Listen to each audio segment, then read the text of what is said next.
Hi guys, Chris here from Wrath of Course, and firstly I just want to apologise for the lack of videos I've had recently. Well, what I've not had, should I be saying. Basically I've just had quite a lot to do outside of, well, just in my personal life, but hey ho, we're back with another video.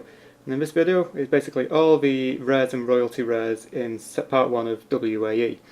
So we're going to get straight into it, so the video is not too long. So the first one is Crystal Golem.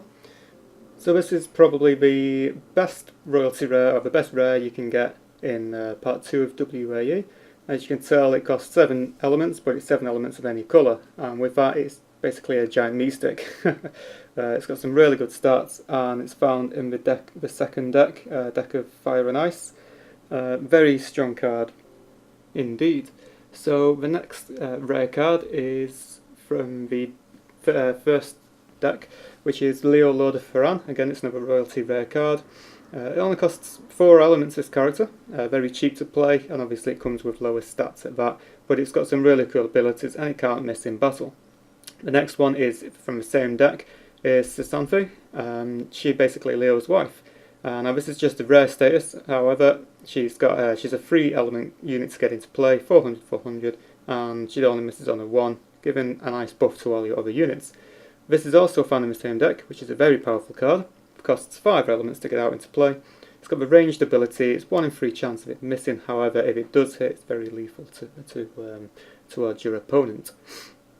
Now the next rare is in the same deck. Again, it's another 3 white elements to play. It's a Wonder of the World, so you can only have 1 in play at a time, and it basically reduces all damage dealt to your units by 100, so over 5 units or so, that's 500 damage.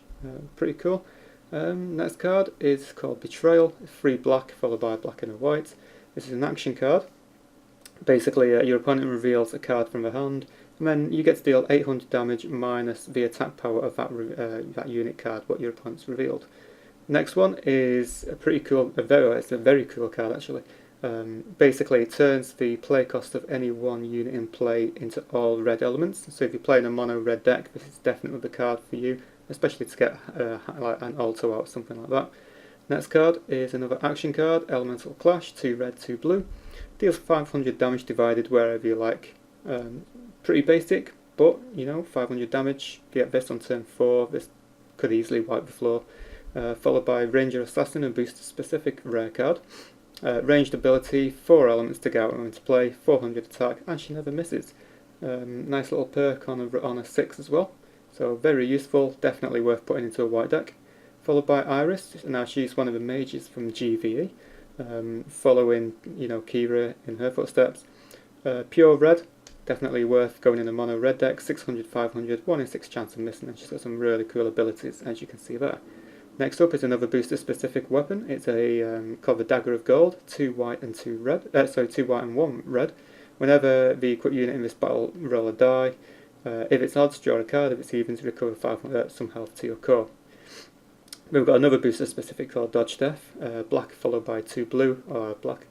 And then basically this will return a unit back to its terrain when it dies. So because it's a battle card, you can use it. You can use it just before you distribute damage. Followed by All Friends Drink, which is a royalty rare. This basically lets you search out for your second royalty rare. So instead of having two different royalty rares, you're only going to be playing 1, but this is to help you find that 1, which is really nice. Then we've got Crystal Caves of Demise, which is a wonder card. Whenever your opponent draws or discards a card, their core loses health. So again, in part 2 of WaE, this is going to be very useful. Then we've got Genie of Doom. Black and red unit, 700, 700. There's only 2 genies in the game at the moment. Something very different, however, it's got a lot of abilities. The second genie is called the Genie of Wits, and as you can see it's a little hard. It works 4 elements to play, 600, 800 body. However, it has a lot of abilities, some really nice abilities when you roll in battle, especially number 6. Okay. Next up is a card from the second deck of WaE called Frost Season. It's a blue card, Wonder of the World. Basically all non-elemental and or non-blue units in play lose 200 attack. So this is going to be playing especially blue. Followed by, finally, is Lava Core Frost Element. It's an elemental unit. which conjures the power elements of fire and ice. And it's basically this this big horrible thing. It reduces damage dealt to it by 50%. You know, it's a 1 in 6 chance of it missing. If you roll 5 or a 6, it'll give blue or red units an HP or an attack boost. It's a very nice card to have out, especially if you're against a red and or a blue deck in the future. So anyway guys, it's a very quick video I've just had to slap together because I've not uploaded for a while. Hope you enjoyed this video. Be sure to comment what your favourite card is from all these rares. We've got plenty more coming in set 2. You don't need to worry, I'm definitely working on set 2. Alright guys, I'll see you later.